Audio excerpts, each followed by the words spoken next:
For the USB downloadable sound module, here are two samples. We have downloaded the sounds into the module, and for this one we download one sound.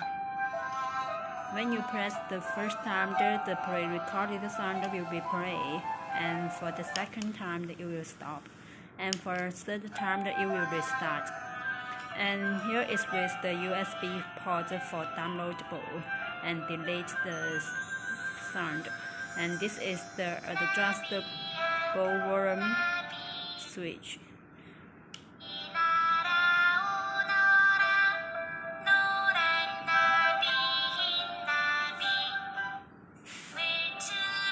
And here is the on-off switch. And for this one, we downloaded two songs.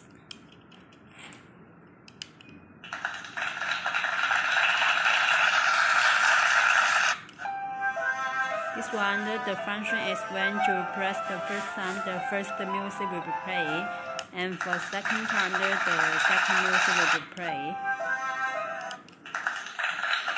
And also with the USB port, the adjustable volume switch and on-off switch.